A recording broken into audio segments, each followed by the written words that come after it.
বসন্তকে কত ভালোবাসি, আর বসন্ত কোকিলের মিষ্টি বাতাস বয়ে নিয়ে আসে।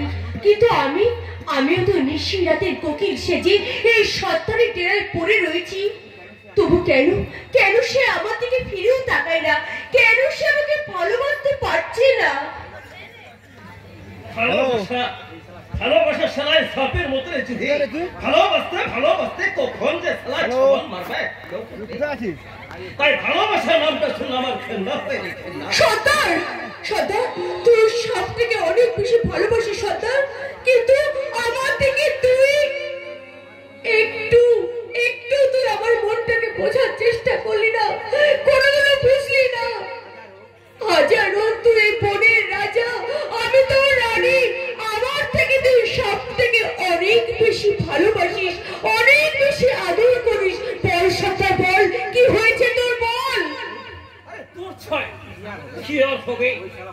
ওই শালা ভালোবাসাটার জন্য আমার বাবা আমার মাকে শেষ করতে। সর্দার যেতে কমরা ভিক্ষা করে মা আমাকে খাওয়াতো। আরে সে ছোট্ট আমার কপালে কিছুদিন ছিল না। সর্দার,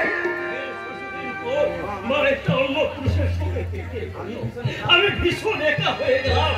এই সারা খালি আকাশটার মতো সারা আমি বিপদ। সর্দার, তুই তোর মাকে খুঁজে পেয়েছিলি সর্দার? হয়ে কান্নার সুরে আমি নিজেকে পেয়েছি, আর আমি হলাম মস্ত বড় পাইনি। সর্দার, स्टेशने काम के अब स्टेशने काम करके चाहती সর্দার, আমার গান শুনতে অনেক লোকের ভিড় জমতে লাগলো, আর তা দিয়ে শোনা আমি আমার মাকে খুঁজে পেতে চাই। সর্দার, তুই তোর মাকে খুঁজে পেয়েছিলি বল? কি করে পাবো? আমাকে না পাওয়ার ক্ষুধা সহ্য করতে না পেয়ে লজ্জায় ঘৃণায় মা আমার আত্মহত্যা করলো, আর সেদিন থেকে সারা পৃথিবীটা আমার কাছে গেল পাল্টে। সর্দার, পাল্টে গেল মানে? অসম্মানের প্রাতন বোতলে কথা শুনে কোনো লাভ হবে না। সর্দার, আমি ঠিক কোথায় বলছি? একবার আমার মনে হয় কেন সারা পৃথিবীর মুখে আমি সর্দার, আমি অবাঞ্ছিত হয়ে তোমার কাছে থেকে গেলাম। কেন আমি পথ চলতে গেলে ফিতে কাটা হওয়ায় চপ্পলের মতো রাস্তা রেখে? সর্দার, তোর চোখে জল, তুই কাঁদছিস? তুই বুঝবি না, তুই বুঝবি না। মাঝে মাঝে আমার মনের ভিতরটা ঝড় উঠে, আর সেই ছড়ে আমাকে উঠে। সর্দার, তখন আর আমার কিচ্ছু ভালো লাগে না রে চিঠি, তখন আর আমার কিচ্ছু। সর্দার, তবু তোকে ভেঙে পড়লে চলবে না রে সর্দার। আজ থেকে আমি কিছু ভাববে লাভ হয়ে যাবে। খুন কা বদলা খুন করবে, কাফন কা বদলা কবর করবে, আর রক্ত কা বদলা সারা নদী বহিয়ে তবে আমার নাম সারা টাক সাথে। You are under arrest. কি হচ্ছে সর্দার? সেটা থানায় গেলে না, ওটা এখানে বলে যেতে হবে, আর তা না হলে ওই সর্দারকে এখান থেকে একটা পাও নিয়ে যেতে পারবে না। আরে তুই এত রাগ করছিস কেন? আরে দারোগা বাবুটা তো ঠিক কথাই বলিয়েছেন, তাই আমাকে থানায় নিয়ে যাওয়ার আগে এই বাবুটার একটা লজ্জা গানা শুনিয়ে ওর দিলটা খুশি করে দে। বেশ, তুই যখন বলছিস তাহলে আমি গান গাই। শুনু, হাওড়া থেকে সাতরা গেছি, হাপটিকিতে পৌঁছে গেছি। হাওড়া থেকে সাতরা গেছি, হাপটিকিতে পৌঁছে গেছি। বাবু বল তখন বুঝে গেছি আমি শালা পেরিয়ে গেছি। বাবু শালা পেরিয়ে গেছি, আমি শালা পেরিয়ে গেছি। বাবু শালা পেরিয়ে গেছি।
জুহি, তোর গানে কত সুর আছে, তোর বুকে কত মধু জমে আছে। তোর ওই মধু পান করার জন্য আমি এখন সারা শরীরে ভালোবাসা ভালোবাসা গন্ধ। তোর এই ভালোবাসার গন্ধে আমাকে মাতাল ভ্রমণ করে দিল। মাতাল ভ্রমণ কেন? এইটুকু কথার মানে বুঝতে পারছি না। আরে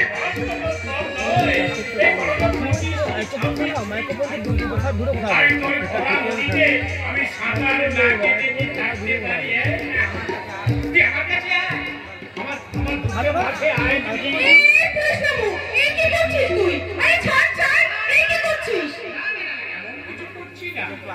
তোকে একটু আদর করে ভালোবাসতে চাইছি। তোর এই সামান্য ভালোবাসা আমার কাছে অনেক। টাকা দিতে চাই। বাহ বাহ, আইন ধর্ষণ চালিয়ে যাচ্ছে পুলিশ। আসামি ধরতে এসে 15 ধরছে। আপনার লজ্জা করছে না? তোকে আমি গুলি করে মারবো। গুলি? পিস্তল?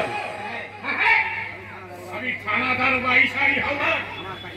আমার কানে যে বাধা হয় দাঁড়াবে, তাকে আমি গুলি করে মারবো। আরে এই পুলিশ বাবু, তুই কি বলছিস? আরে আমার তোর কি হচ্ছে জানিস? আমার তো জ্যান্ত মাথাটা চিবিয়ে খেতে ইচ্ছা করছে। এ তুমি কি করছো? একটু কোথায় একটু খুশিতে ভরে উঠলাম, তা নয়, তার মাঝেই বাধা। আর দে দে পিস্তল দে, তোর পিস্তলটা আমাকে দে। এই পিস্তল দিয়ে আমি নিজেই গুলি করে মারবো। তুমি কি করছো বল? কুমিরের সঙ্গে হরিণের প্রেমকে আদৌ মানাবি? আর তাছাড়া মিথ্যাবাদীর চোর মানে অস্তিত্বহীন ভালোবাসা। আর সেই ভালোবাসা শীতে কাপন ধরা বৃষ্টিতে ঝরে পড়ার মতোই নিষ্ঠুর। না বোন না, এই নিষ্ঠুর খেলায় তুমি মেসেজ করে দিও না বোন।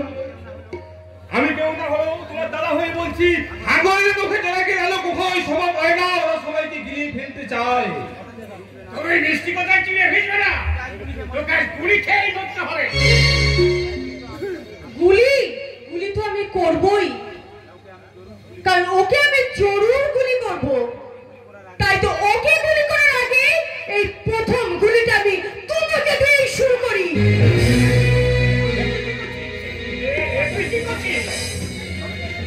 তবে কি সৃষ্টির নিবেদিতা এখনো হারিয়ে যায়নি?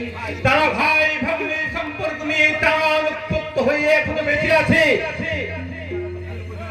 তুমি তুমি আমাকে ভুল বুঝো না দাদা। আমি যেটুকু বলছি সেটা আমার মনের কথা নয়। এই চুরির কাছে দাদার প্রিয় ভালোবাসা নিয়ে কেউ কোনোদিন আমাকে দেখেনি।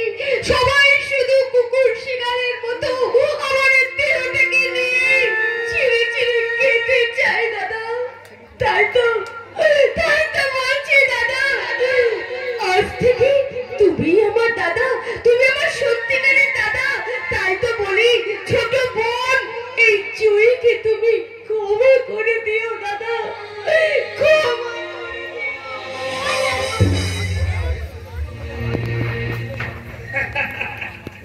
এবার আপনি কি করবেন? থানা দারোগার সঙ্গে হালদার, আপনার মৃত্যু এবার আপনাকে নিশ্চিত করতে হবে।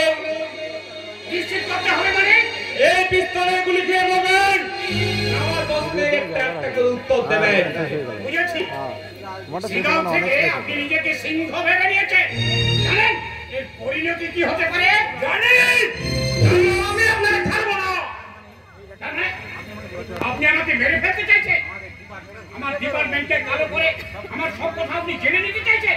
না না, অসম্ভব। আমি কিছু জানতে দেব না। হবে রে পুলিশ বাবু, কি কারণে তুই আমার ডেরায় এসে আমাকে ধরে নিয়ে যেতে চাইছিস? আমার চুইয়ের গায়ে হাত লাগিয়েছিস আর তোকে সারা আমি এমনি সহজে সহজে ছেড়ে দেবো? শান্ত হওয়ার কথা বলছিস রে বাবু। আমার ভালোবাসার কারণে আমি চুহির দিকে কোনোদিন ভালো করে সুহাদ ভরা বুকায় চুড়াই আদর করে নাই। আর আজ একটা সস্তা কেউ জানে না, তবু তোরা কোথার খিলাপির মাঠে খেলার বল নিয়ে খেলতে পারিস বটে, কিন্তু আমরা সেটা পারি নাই। নাহলে কবাই সারা ওদের মাংস গুলানকে ছিঁড়ে ছিঁড়ে আমি শিয়াল কুকুরের মুখে ছুঁড়ে দিতাম। সত্যি সর্দার, আমি তোমাকে যতই দেখছি ততই অবাক হয়ে যাচ্ছি। তুমি এই পরিবেশে মস্তানগঞ্জ মাফিয়া নারী লবি সমাজ বিরোধীদের রাতের ঘুম কেড়ে দেয়। আমি তো ট্যাক্সা মানুষ লাভের আমার কোনো পরিচয় নাই।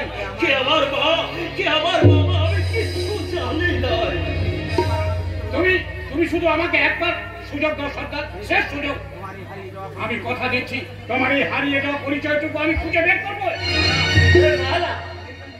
আরে তোদেরকে আমি বিশ্বাস করি নাই। আর সারা তোদের এই পোশাকটাকে তো সালানো রে। আমাকে কেউ বিশ্বাস করতে চায় না। আমার গায়ের এই উদ্দি পোশাকটা তো একেবারেই না। এমনকি বাড়ির লোক শুদ্ধ আমাকে ঘুষখোর অসৎ পুলিশ অফিসার বলে জানে। আপনি কি তো ভাবছেন স্যার? না, কিচ্ছু ভাবিনি। হ্যাঁ, তবে একটা কথা বলবো। বলুন। আমার গায়ের এই উদ্দি পোশাকটার কোনো দোষ নেই। দোষ শুধু আমার মতো লোভী মানুষের। স্যার, স্যার বলে আপনি আমাকে আর লজ্জা দেবেন না অনেক বাবু। আমার মতো মানুষের গায়ে এই পোশাকটা মানায় না। তাই এই পোশাকটা আজই আমি এখানে খুলে ফেলতে চাই। এই নিন, ধরুন। আরে তুই কি করছিস? আপনি কি করছেন থানা দরবারে সানি হালদার? খবরের হিসাব কষে আমার কাছ থেকে একটা প্রশ্নের উত্তর আপনি দেবেন না?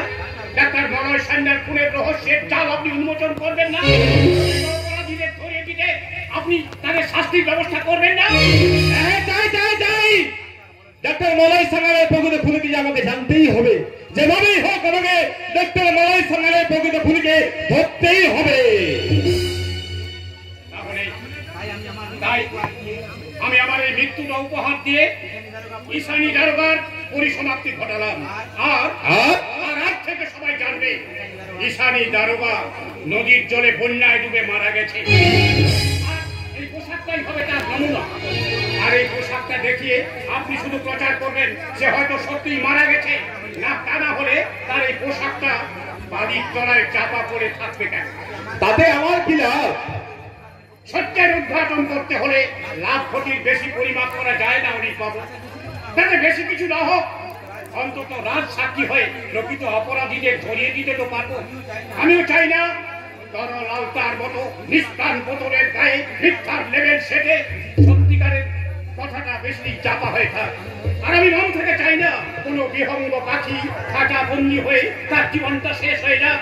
তাই নতুন জীবনের সন্ধান পেতে, নতুন করে সুর বেঁধে আমার এই গায়ের পোশাকটা খুলে ফেলে আমি বলতে পেতে চাই, অবাক রাতের তারারা আকাশে মিটমিট করে চায়, কেমন করে রানার সবেগে হরিণের মতো যায়। কত গ্রাম কত পথ যায় সরে সরে, শহরে রানার যাবেই পৌঁছে